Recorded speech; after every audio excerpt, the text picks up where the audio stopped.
These scenes before your eyes would have been incomprehensible 100 years ago. What has become daily normal life is no longer synchronized with the blood that flows through our veins.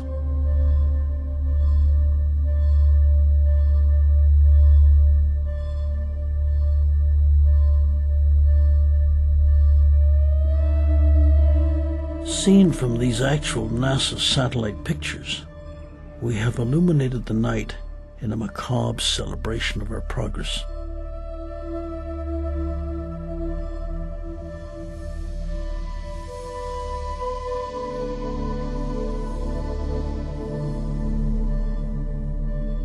Toxins kill, whether quickly or slowly over a period of years, cloaked in the disguise of old age.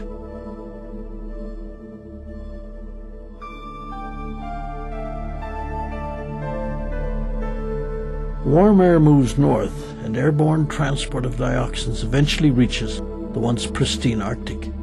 Arctic peoples are showing major health problems from bioaccumulation of dioxins. 30 million gallons of crude oil spilled into the pristine waters of Alaska's Prince William Sound. The Exxon Valdez oil spill is like the Russian nuclear Chernobyl accident. They are considered historic disasters.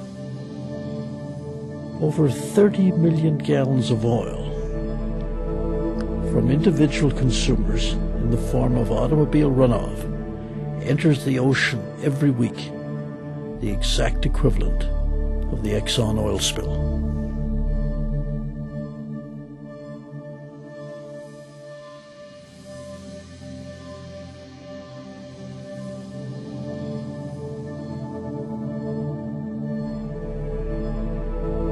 In our oceans, PCBs and over 200 other hazardous compounds are first consumed by microscopic organisms called zooplankton, and from there the poisons travel up the food chain to polar bears, seals, and whales, and then to people.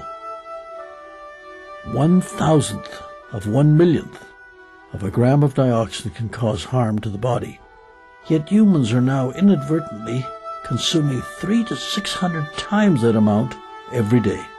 From the Arctic to Antarctica. Trees, the very living organisms that clean the air and produce the oxygen we breathe, are sliced off at the ground with the most careless abandon, as if there is a limitless supply. In North America alone, we have intact only 2% of our wilderness areas of a century ago. At one point it had been said that a tree squirrel could jump from tree to tree, following the hardwood and coniferous forest belts from the east coast to the west coast. Global human populations have become a problem only because of our collective consumption at the expense of environmental sustainability, and the illusion of instant economic reward feeds this self-destruction. We are refusing to live in harmony with nature, and our bodies are the alarm clock. In the late 1940s, the incidence of cancer was 1 in 16. Today, it is 1 in 2 in industrialized nations. Cancer. Cancer cells are essentially parasitic and immortal. They do not develop special functions, merely developing their own blood vessel network to siphon nourishment away from the normal cells, and then grow to such an abnormal state that they will kill their own host. In addition to this ugly killer, a plethora of other chronic diseases is dramatically rising.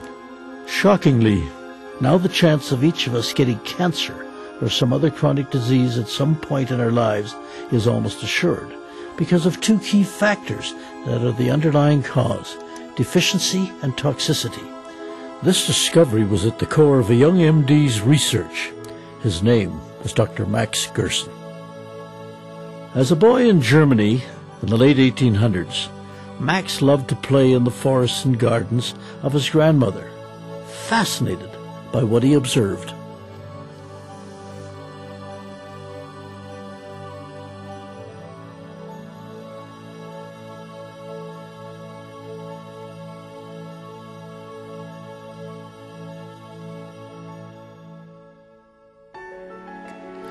He watched with great interest whenever chemical fertilizer was applied while planting potatoes. He noticed the earthworms' adverse reactions to these toxins, and they would crawl out and away.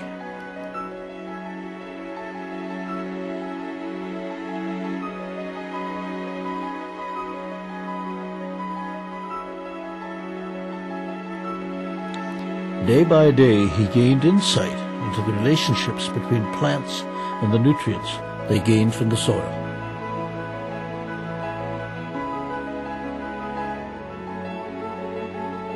Young Max concluded from these and many later observations that the soil and all that grows in it is not something distant from us, and that it must be regarded as our external metabolism which produces the nutrients for our internal metabolism.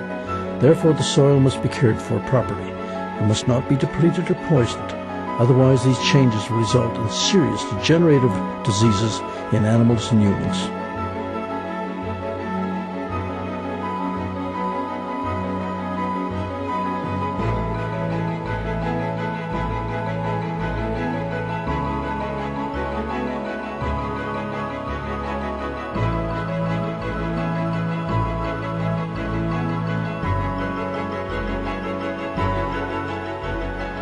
Under a microscope, active leaf cells known as chloroplasts busily undertake the process of manufacturing chlorophyll, and the miraculous process of photosynthesis begins. These live cells and enzymes in vegetation are the nucleus of what we need to ingest to heal a sick body or maintain a healthy one.